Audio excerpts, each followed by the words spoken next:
Before we start, just a quick reminder to hit that subscribe button. Only 2% are subscribed at 1,000 subscribers. I'll be posting a special video. His fist slammed the door, the peephole jittered. Another hit followed faster. I lifted the latch halfway, then froze. One more knock, then silence. I'm Alex, 29. My thumb hovered over the chain. I kept my weight on the door. Breath steady, voice ready. I needed proof before I opened anything. 2 minutes, I sit through the wood. Talk clean. My phone screen glowed under my palm. Record on. I waited for the hook. The chain slid, the gap a blade. He leaned in with a soft grin. My forearm blocked the push. Easy, he whispered, breath short. My pulse counted down. I need help, fingers pressed the edge. Family helps family. He scanned past my shoulder. Let me inside. He always went for space. Speak here. I kept the door tight. My wrist ached under the chain. Say what you want. He hated closed doors. Money, the grin vanished. Right now, he nudged harder, knuckles whitening. You owe me. My phone caught every word. Back up, I raised the camera to the gap. He flinched, then sneered. Blackmail now. Another shove hit the frame. The chain rang like a taunt. Neighbors will call. I kept it even. He tilted his head, amused. You think they care? His shoulder set for a drive. The metal dug into my palm. He switched tactics fast. Fine talk outside. He flashed an open hand. Harmless pose. His eyes stayed flat. I knew that pose meant pressure. No hallway. I shifted the door an inch. He saw hope and lunged. The chain snapped tight with a crack. I tasted the old panic. Fragile kid, he laughed under his breath. Still scared of daddy. My grip slipped, skin burning. He loved the slip more than the door. My thumb hit speed dial. The ringtone buzzed in the speaker. You calling cops on your own blood? He leaned closer, teeth clenched. Heat climbed my neck. Leave now. I kept my voice level. This is recorded. He stilled a moment and listened. The tiny pause felt sharp. He hated witnesses. He tried charm again, quick pivot. I missed you. He touched the chain, almost gentle. We can fix us. The word us dragged like bait. I lifted the phone higher. Step back or I close. He blinked, calculation firing. You close, I wait. His jaw worked as if chewing a dare. From below, a door opened, steps on the stairs, then quiet. He heard them too and smiled. Your audience. His knuckles tapped the wood twice. I pulled the door to end it. He shoved hard and nasty. The chain tore at the screws. My elbow barked pain. He loved escalations. The hallway voice came closer. Everything okay up there? Shoes scuffed, then stopped. He froze and measured the odds. His breath rasped once. He stepped back with a theatrical sigh. This isn't over. He smoothed his shirt like a stage exit. Call me when you grow up. The smile stayed wrong. He turned and clomped down the stairs. My chest finally moved. I shut the door and reset the latch. The phone kept recording. I didn't stop it. I replayed the last 30 seconds. His threats sounded colder on loop. Evidence is colder than memory. I saved the file twice. My hand still shook. I texted my sister a single line. He came to the door. 3 dots appeared, then vanished. The screen held like a cliff. Another knock would end it.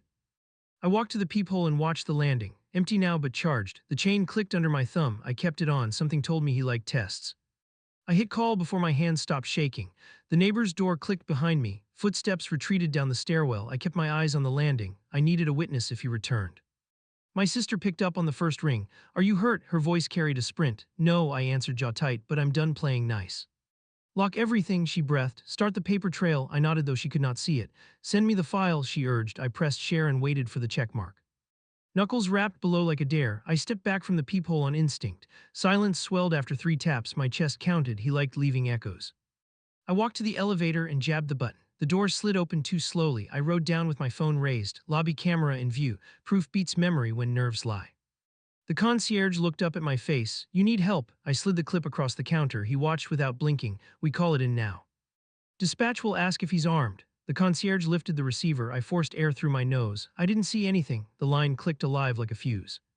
I spoke to the operator in short bursts. Unwanted contact. Attempted entry threats. She asked for time and location. I gave them while the elevator groaned back up. Blue lights washed the front glass after 6 minutes. 2 uniforms stepped in and scanned the room. I played the audio again. Their eyes moved on the worst parts. One wrote as the other watched me. Do you feel safe returning upstairs? I shook my head once. Stay here while we sweep. They spoke into their radio. Stared at the door as if it might answer. While they walked the halls, my screen lit up. Unknown number. Then a voicemail appeared without ringing. I tapped it with my thumb. His voice crawled through the speaker like a bad habit. Open up next time, he chuckled in the recording. You owe me more than you think. A pause that felt long. I can be patient. I saved it and forwarded it to myself twice. Digital duplicates help when hardware fails. The concierge raised an eyebrow. Not your first rodeo. I kept my mouth closed and watched the entrance. The officers returned with nothing to report. One handed me a card with a number. File a statement today. He spoke low so only I heard. And tell work security in case he circles. I took the card and felt the old instinct to minimize. I dropped it. I want a case number. He nodded once. We'll start the report now. He began typing like it mattered. While forms loaded, the other cop asked for a description. I listed height and gait and the way he smiled before pushing. He wrote each detail like a ledger. You'll get a follow-up. I wanted a boundary, not a promise. My sister called again as the officers left. Come to my place. Car keys rattled through the speaker. I stared at the front door. I need to protect here first. The concierge leaned over the counter. We can put your unit on alert. He tapped a log screen with 2 fingers. Any attempt we call immediately. Something in my back eased and then braced again. I rode the elevator up with a guard escort. He stood outside my door while I checked the latch. We listened for movement beyond the walls, nothing but plumbing and nerves. I cracked the door and stepped in. I photographed the hinge and the scuff on the frame. Evidence breathes better than fear. The guard waited and looked bored. Good guards get bored. He handed me a slip with the building hotline. I called my boss from the kitchen and kept it short. I might have a situation. I described only what affected the office. I'll send security a photo. Silence on the line, then a firm yes. My inbox pinged with an automatic acknowledgement. Building security requested the images for their wall. I attached the best still from the door gap. The send bar crawled like a slow heartbeat. It finally cleared. Another voicemail arrived while I typed. No number this time. You're making me chase you. A strained laugh followed. I'll just meet you at work. The recording ended with a car-turned signal. I felt the decision land without fanfare. Fight the urge to smooth this over. Lock the next door before he finds it. I drafted a short message to HR. I pressed send and pictured the lobby badge desk. My sister texted a picture of a spare couch. Stay tonight. I stared at the latch and wondered if leaving would invite a visit. Distance helps, but locks help more. Maybe later, I typed and deleted. Show up first or get cornered later. I packed a plain bag with nothing sentimental. Charger, clean shirt, toothbrush, leave before the next knock. I clicked the door shut and tested the handle twice. The guard eyed the bag and nodded. Good call. We rode down in a quiet box. The lobby doors opened like a stage queue. I stepped into the afternoon and felt exposed anyway. On the sidewalk, I called the precinct number on the card. A desk officer picked up and asked for my report. I kept it lean and direct. She gave me the case reference. It felt like a thin shield. A rideshare pulled up and I climbed in fast. The driver glanced at me through the mirror. Busy day, I buckled and watched the street blur. Errands, I lied with a dry mouth. At the office, the front guard scanned the photo I had sent. We'll flag him. He placed the printout under the desk mat. You go on up. I exhaled like a tire with a slow leak. My badge beeped and the turnstile unlocked. Steps carried me toward my floor. My manager stood near my desk with a tight jaw. We'll walk through protocols, he offered. Structure helps when chaos enjoys loopholes. We set a single rule at once. I do not meet unexpected visitors under any reason. Security escorts me if a disturbance starts. I share any contact immediately. Simple rules survive panic. Back at my chair, my phone buzzed again. A new number flashed like a trap. I let it roll to voicemail and opened a blank document. Write everything while it's fresh. Dates matter when truth gets challenged. The voicemail transcribed itself badly. The words came jagged. I pressed play for clarity. Last chance. A breath. Pick up. Silence like a held breath. I forwarded the audio to the detective email on the card. I labeled it with time and location. I copied myself and my sister in HR. Paper shields stack into walls. Walls make doors optional. My screen flashed with a calendar invite from HR. Brief meeting. I walked to the small conference room. 2 chairs and a legal pad waited. The door closed behind us with a soft click that still made me flinch. We can arrest. G escorts to parking, HR began. We can route calls and lock visitor lists. I nodded and kept my answers clean. He may show up soon, saying it aloud sharpened the plan. As I left the room, the receptionist pointed at the front. A man paced beyond the glass like a metronome. Not him, another parent waiting for a pickup. My pulse still spiked. Training muscle does not care about logic. Back at my desk, I typed one more note to myself. If he appears here, do not engage. Step back. Alert security. Record from a safe angle. I saved it as if future me might forget under pressure. The day stretched with no more calls. False safety tempts bad choices. I wrapped my bag strap around my wrist and headed for the elevator. The guard downstairs watched the doors and lifted a chin in greeting.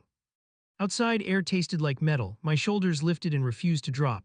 I walked a different route on purpose. I checked reflections without staring. Paranoia keeps you alive until it doesn't. Halfway home, my sister rang again. I'm downstairs at your building. I stopped moving like I hit an invisible wall. I brought snacks, she added with a soft laugh. The sound steadied me more than advice. We met at the curb and hugged quick. She looked at the entrance like it might spit something out. Upstairs together, she said with a tiny nod. Shared tread makes stairs feel less like traps. In the hallway, I reached for the latch and paused. A small white envelope sat on the floor, no stamp. My skin prickled. He still knew where to apply pressure. I slid it into a plastic sleeve before opening. Inside, a single line in block letters. You can't hide. No signature, no flourish, just a dare waiting for an answer.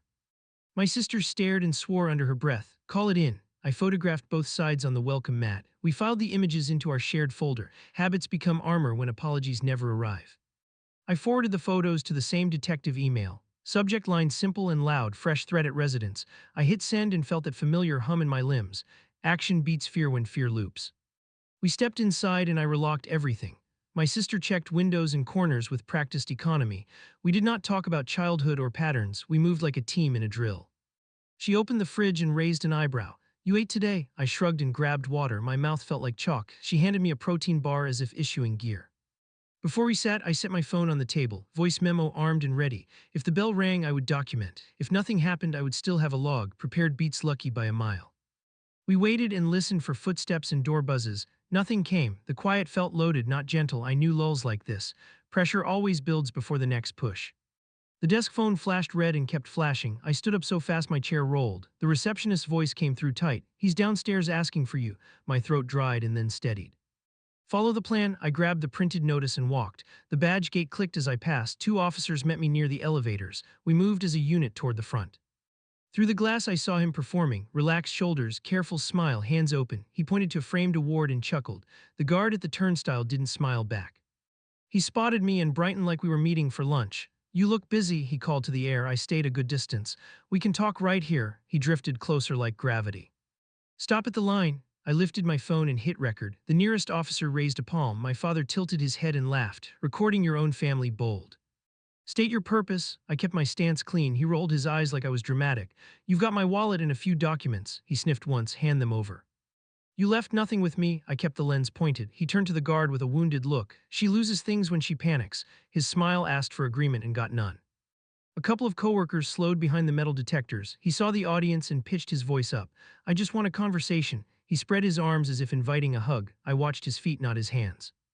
Leave the property now. The taller officer's tone flattened the room. My father took a single step back. You're choosing strangers over family. He held the words like a knife with the handle out. You were notified already. I nodded at the posted no visitor sheet with his photo. He scanned it and smirked. Bad picture. He tapped the page and winked. You always pick unflattering angles. He tried the charm pivot again. Coffee nearby. He gestured at the street. 5 minutes. He glanced at the occupants behind me. We'll be civil. My phone stayed between us like a shield. No, the sound of it surprised even me. It landed heavy and stayed. His face tightened then smoothed. You make everything harder, he muttered, th. Officer took a step forward. He switched to menace in a breath. Come out or I wait by your car. He smiled softly. You still park on level 3. My heart knocked once and then aligned with the plan.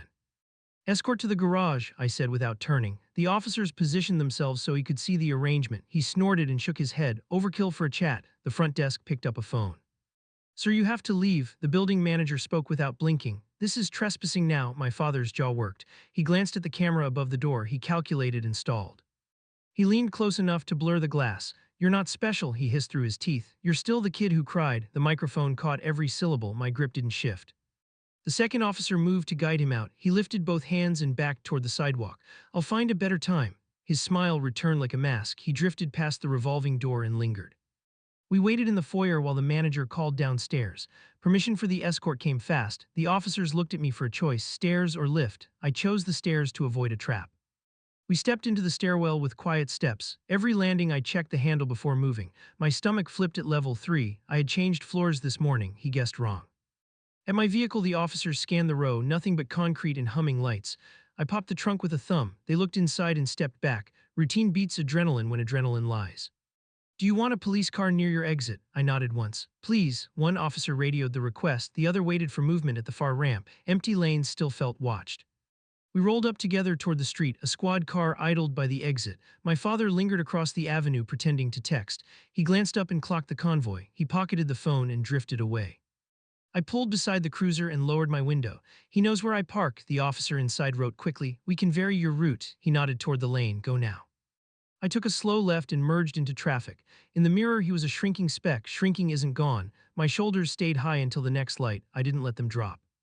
My sister rang while I idled. I saw the alert from the building. Her breath came fast. You okay? I breathed once to set the pace. I kept distance. He tried performances.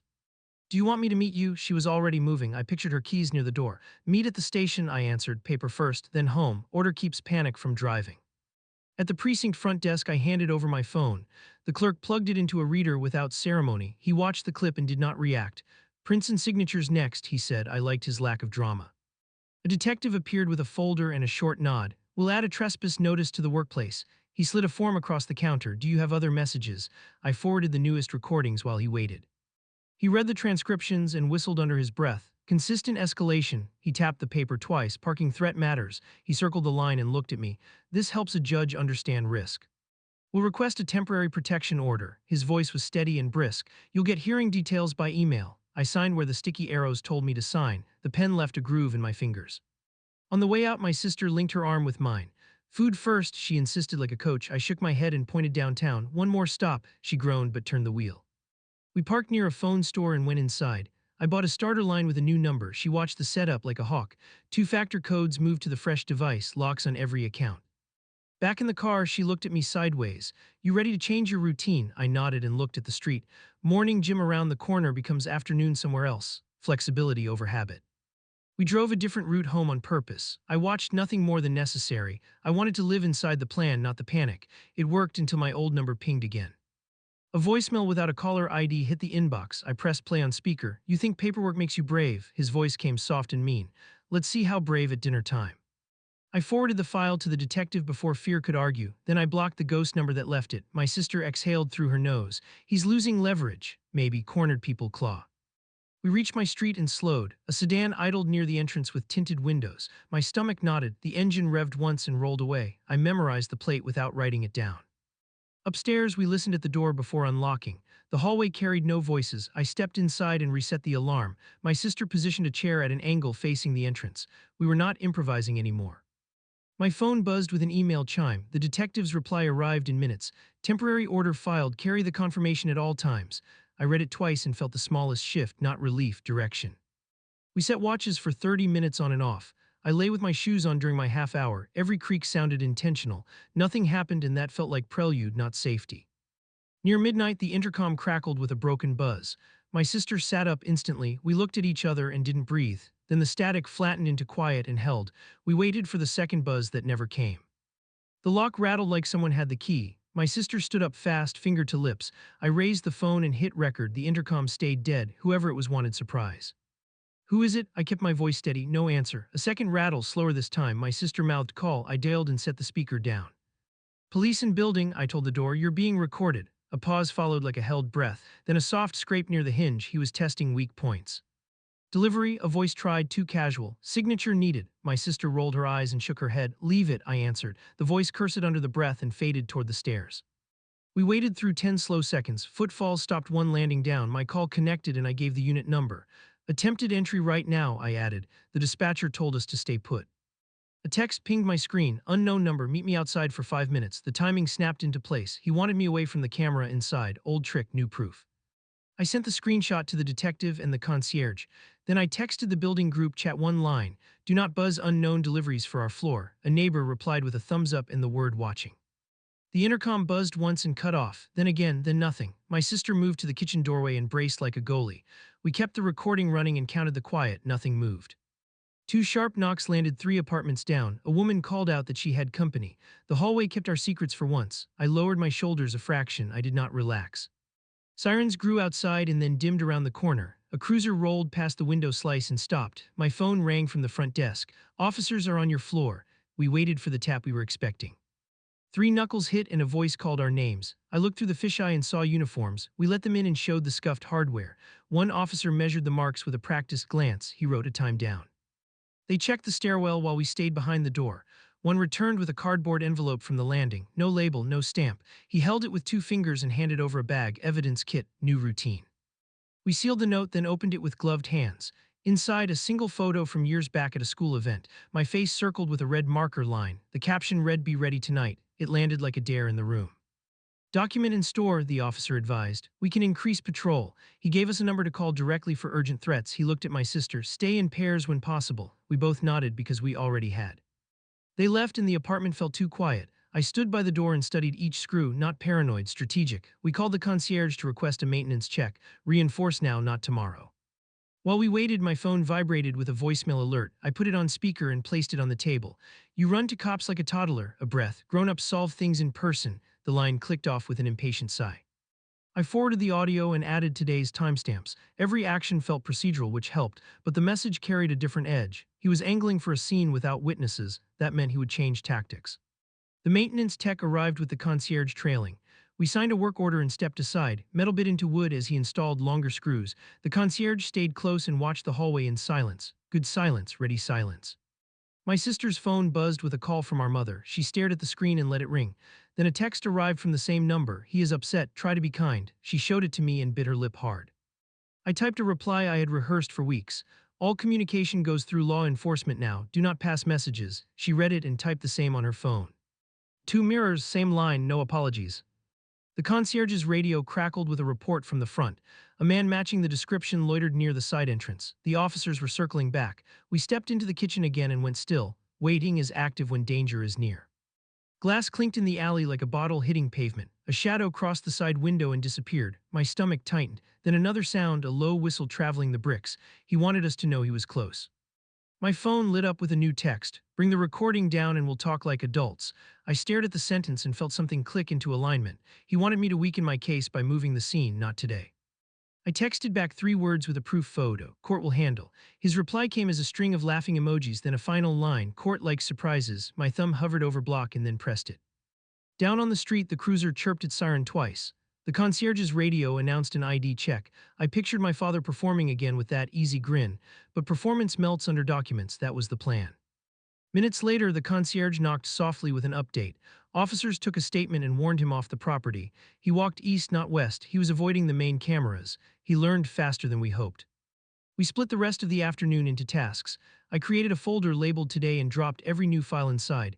My sister drafted a witness summary from memory. Short lines, precise times, clean enough for court. The email from the detective landed while we typed. We had a hearing date for the temporary order in 48 hours. He would be served by tomorrow. That would light his fuse. The timing mattered more than comfort. I went through my closet and chose neutral clothes for court. Nothing to read as dramatic, nothing he could use for a story. I placed them by the door as if ready for a fire drill. We were not sleeping heavy tonight. As dusk pressed in, the building chat buzzed. A neighbor on the second floor spotted a man lingering by the service entrance again. The guard locked that door from inside. We listened for the elevator and did not hear it. He was learning our blind spots. I stood with my back to the door and rehearsed 3 sentences. Leave, do not contact me, all communication goes to authorities. Microscripts rescue brains that freeze. I repeated them until my tongue felt steady. At 9, the intercom crackled twice and died. We waited. Nothing. Then a gentle scratch slid along the door like a coin. My sister put her hand on my forearm. We both looked at the deadbolt as if it could blink. I called the direct patrol line and reported the noise. While I waited, a text pinged the old number I kept for evidence. Last chance for a private talk. 3 dots pulsed and then vanished. He liked to rehearse before stabbing. Blue light reflected on the hallway wall after 3 minutes. Boots moved past our threshold and down the stairs. A radio voice asked for the side entrance again. The building exhaled and then held it. We did not exhale with it. When the officers returned, they had a plastic bag. Inside was a cheap key blank filed down badly. Someone tried it on our lock and failed. The officer held it up near the camera at our door. He wanted us to know they were watching too. We gave short statements through the door to avoid opening again. The officer accepted the audio and entered the time. "We'll log the trespass attempts," came through the wood. The steps retreated and the floor went quiet. My sister sank into the chair facing the entrance and stretched her neck. "He's not getting in," her voice tried conviction. I stared at the tiny burrs near the strike plate and nodded once. Locks hold until someone changes the rules. I stood at the table and wrote one final note to myself. If he escalates before service, call immediately and leave the building with a guard. No solo heroics, no debates. Keep standing, keep recording, keep the boundary tight. Then I slid the note under the phone and looked at the door. The deadbolt sat like a clenched jaw. We turned off the overhead lights and sat with the hum of appliances in our breath. We waited for whatever move he thought would win. A fist thumped the stair rail, not the door. My sister stood chin up. I lifted my phone and started a new file. A man cleared his throat outside, then the steps retreated like bait. A buzz from the lobby came through crisp. "Process server here for your unit," I answered with one word. "Send. Paper needs a witness when tempers flare." We opened to a stranger with a clipboard. He checked my face, then the number. "Out of courtesy, I'll try his last address first." He tucked the papers away. "Stay reachable, it may get loud." 2 minutes later, my old phone rang, unknown again. "You think strangers scare me?" A dry chuckle followed. "I'll see you in court anyway." Then a click like a do. "Or closing somewhere else." I texted the detective the update. He replied with a short line. "We'll coordinate service with patrol if needed." The message ended with a time window. Afternoon, tension like schedules. We left together for the station to pre-sign forms. The desk clerk slid a pad across to me, signed for digital copies. My handwriting shook, then steadied. I wrote clean and slow. On the way out, a man leaned on a car horn for too long. I flinched before I could stop it. My sister touched my elbow and kept walking. We did not look back. Some sounds carry fangs. At noon, the server called again. He ducked me at the door. A pause crackled. I'm trying his job next. I thanked him and ended the call. He adapts, so we adapt quicker. I notified my boss I would attend the hearing early. He replied with security on standby. Text me when you leave. I nodded at a screen that could not see me. Accountability keeps panic honest. An hour later, the server sent a photo, papers at his feet, a timestamp, a face turned away mid-stride, proper service achieved by refusal. He had been warned without accepting the warning. I breathed once, deep and deliberate. A line had landed whether he liked it or not. My sister exhaled like a runner finishing a lap. We wrote the new time into our notes. Now the stage was set. We reached the courthouse before the rush. Metal detector, bag tray, calm steps. I kept the order request in a folder. Familiar checklists kept my spine straight. In the hallway, I saw him by the water fountain. Suit pressed, shoes shined, mouth relaxed for an audience. He watched me notice him and smiled like he owned the marble. Came alone, he glanced at my hands for tremor, brave for a thin person. My throat tightened, then released. We speak inside, I answered. He rolled his eyes and stared past my shoulder. 5 minutes, no drama. He spread his fingers like a magician. I'll even apologize. He leaned in a fraction. You always wanted that. I kept my heels planted. You can tell the judge anything productive. My sister stood half a step behind me. He snorted and shifted his weight. You brought a chaperone. His lips twitched into something mean.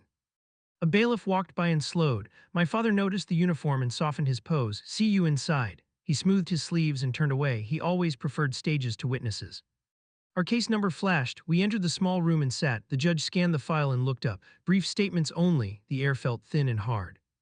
I played the lobby recording from the other day. Voices clean, threats tight. The bailiff tilted his head at certain lines. The judge wrote notes without looking away from us.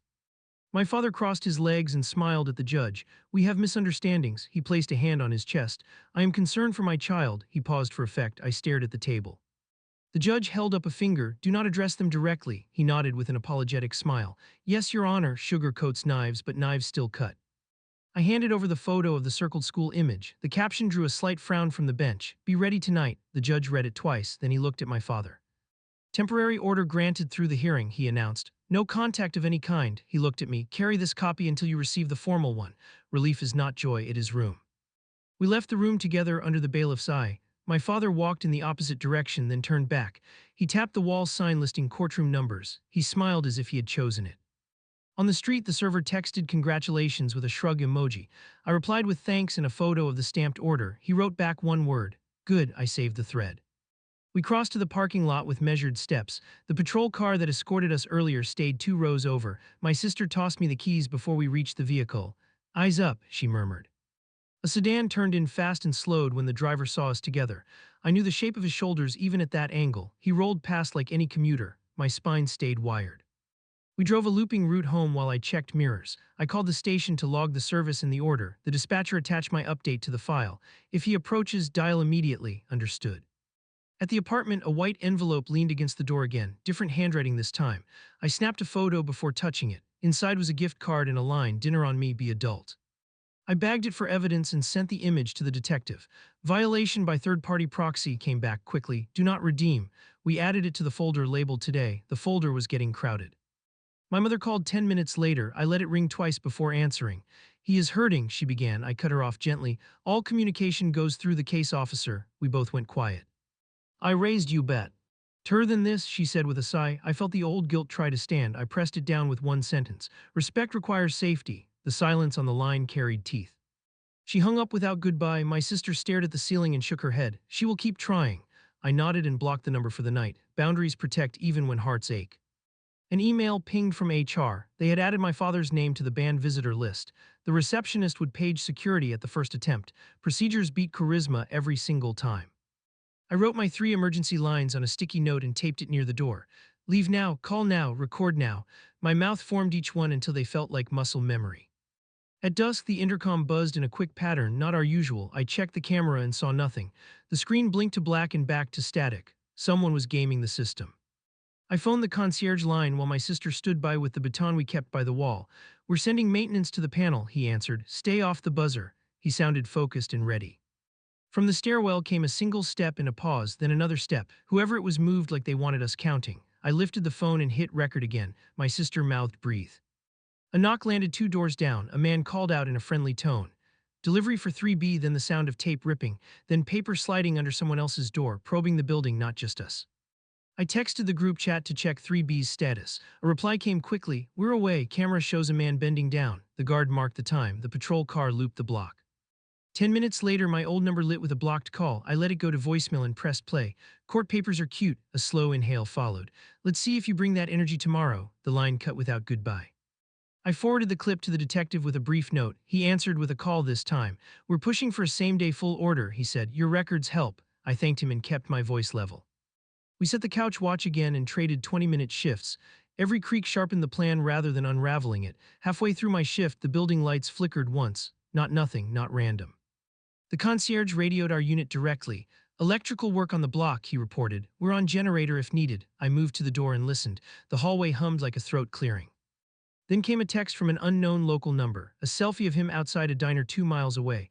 The caption read, still eating, proof of life, also proof of proximity. He wanted us guessing. I stared at the photo until the detail that mattered surfaced. A clock on the wall behind him reflected in the window. The time was earlier. He had queued it up. He was learning new tricks and fast. I sent the image to the detective with that note. He replied in seconds, good catch, keep everything. I put my phone face down and looked at the door. The deadbolt waited like an anchor. I felt something shift inside my chest then. Not bravery, not peace. A hinge moved. My choices felt heavier and also clearer. He could escalate, but I would not shrink again. When my sister took the next watch, I set an alarm for dawn. We would be at the courthouse early with every file. He liked surprise. I preferred preparation. Tomorrow would test both.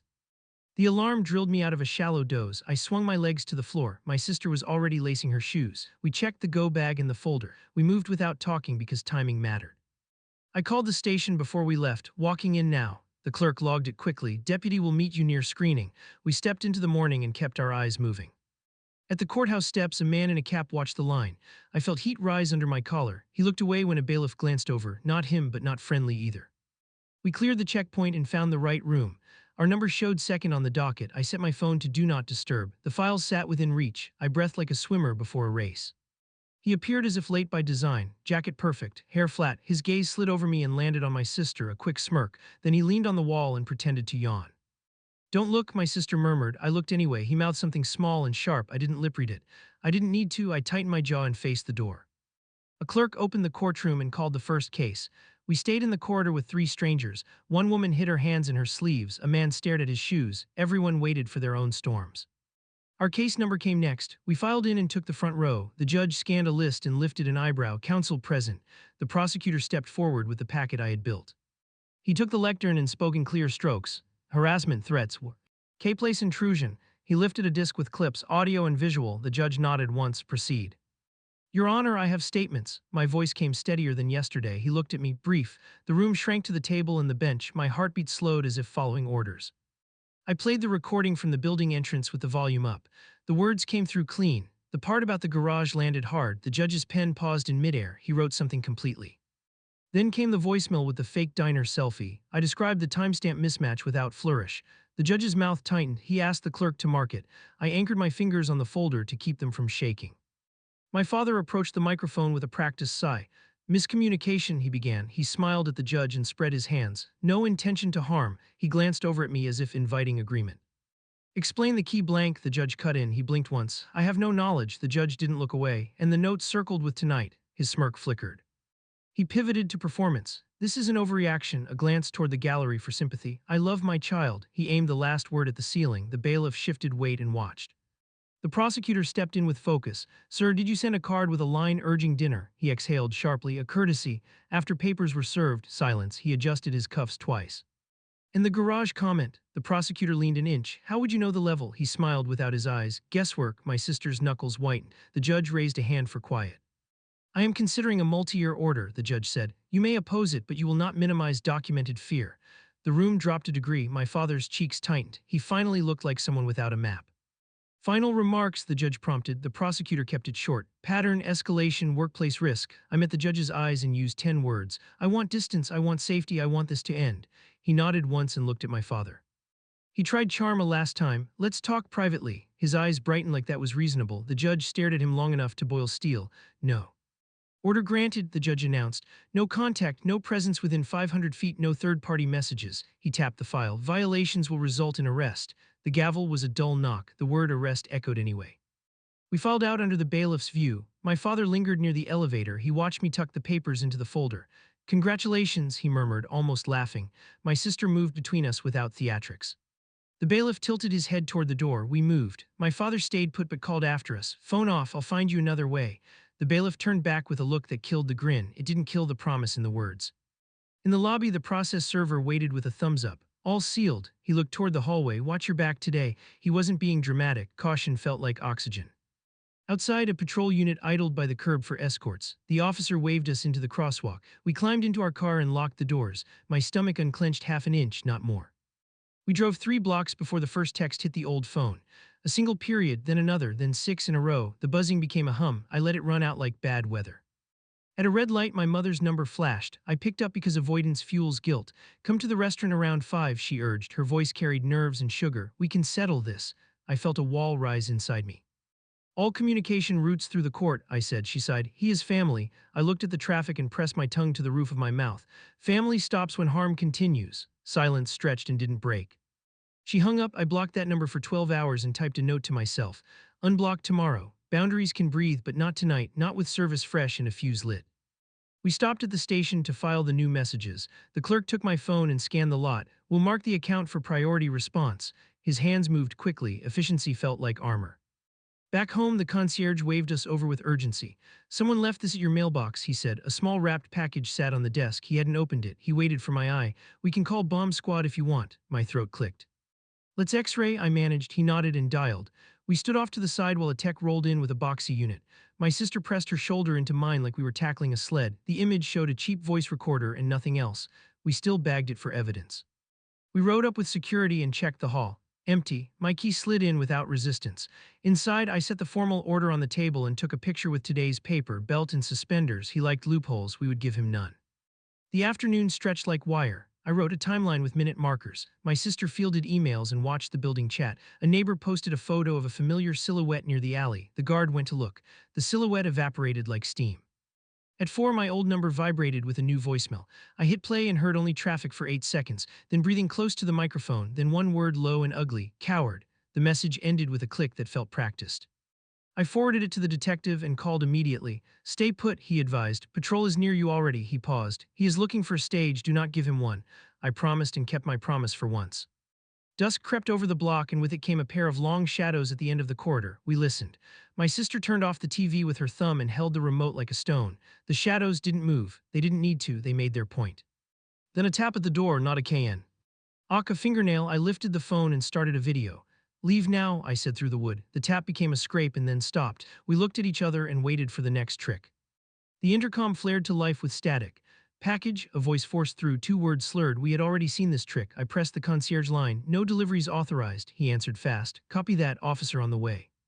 Heavy steps came down the hall and paused. A voice with authority filled the space. Police, step away from the door. Movement, fabric against plaster, shoes turning, then retreat. The officer knocked twice with a knuckle. All clear for now. We cracked open 3 inches and saw him at the far end, writing something on a notepad while watching the stairwell. He looked tired and alert. We thanked him and closed. We locked every lock like hitting checkpoints. 20 minutes later, the fire alarm stuttered and died. We froze, then it screamed at full volume. My sister covered her ears and mouthed go. I shook my head and called the front desk. False pull on 2, the concierge answered. Stay inside. Through the peephole, I saw neighbors flooding the stairwell with kids and pets. Chaos creates cover. I felt my pulse ratchet up. This was a play for confusion. We waited until the hallway thinned to nothing. Then we waited longer. The alarm cut off and the building breathed again. 2 officers walked floor to floor checking pulls. One stopped at our door and spoke softly through the wood. He tripped a lever and ran. Her radio crackled with a location. Side exit. We sat back down and reset our focus. Tired brains make messy choices. I chewed a piece of gum until my jaw hurt and spat it into the trash. Mundane actions kept panic from steering the wheel. At 7, the detective called with new instructions. Stay inside until we call you out, he said. We're going to try something. My stomach flipped like a coin and landed edge up. I agreed and put my jacket on anyway. Minutes later, the building chat lit up. Lobby closed temporarily. The guard posted a photo of a camera crew outside across the street. Not news, likely hired by him for pressure. He never met a lens he didn't love. The detective texted a single line. Do not engage if they call your name. We stayed away from windows and listened to the hum of the fridge and the whir of our nerves. At 1:30, the intercom buzzed, then a new voice carried in. "It's your mother, quiet, close, let me up." I closed my eyes and exhaled. He had recruited her again. My sister looked at me with a question I didn't want. I pressed the button to speak. "You cannot visit," I said. "The order covers proxies." Silence, then her voice again, small. "He promised to be calm." A pressure built behind my eyes. I didn't let it spill. "Leave the building," I said. "A copy of the order is with security." She started to cry. "Just help him." I ended the call and texted the desk. They confirmed they would escort her out. I sat on the floor against the door and gulped air. The detective called. "We will intercept him outside while she leaves." He waited until my breathing leveled. "If you hear a scuffle, stay inside." I nodded at the empty room and wiped my face with the heel of my hand. A minute later, shouting rose from the street. Tires squealed. A horn blasted. Then a short scream cut the noise. My sister gripped my wrist like a rope. We could not see a thing. We could only listen and guess. The building chat pinged with a neighbor's shaky video. The camera caught my father lunging toward my mother's arm as she tried to walk away.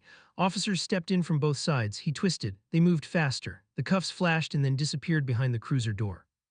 I watched the clip twice and felt my chest deflate. Not triumph, not revenge. Relief like a dam opening because it had to. I texted the neighbor to save the file. Then I collapsed onto the couch and let my head tip back hard. The detective called again. "Violation with witnesses," he said. "He'll be held overnight at least." He paused and let the next part land. "No more pretending." My shoulders sagged and held. My mother texted me from a different number 30 minutes later. No punctuation, just blame. I read it once and set the phone face down. I typed a single reply. "I choose safety." She did not write back. The night returned to quiet with an edge. We ate something quick. We cleaned what needed cleaning. Every mundane task felt like re-entering a body. My sister washed a dish too hard and cracked it. We laughed in one burst and then stopped. Tension can't stretch forever.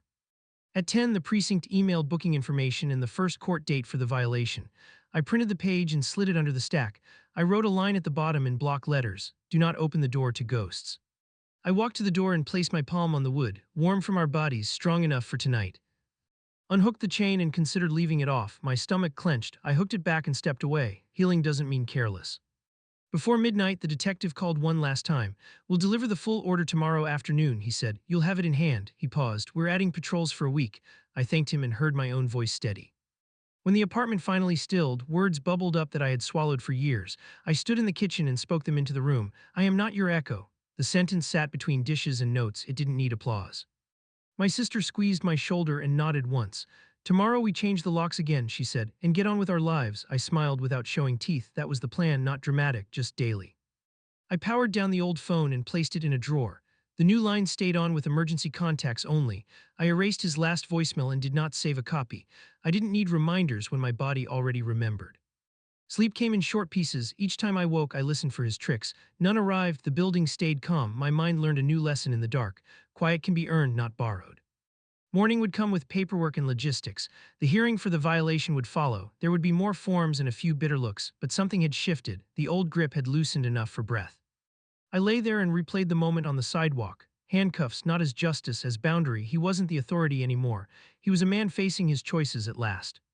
When the sun edged the blinds, I stood and stretched. My feet felt heavy and ready. I brewed coffee for both of us and wrote 3 fresh lines on a card: "Keep distance, call fast, choose peace."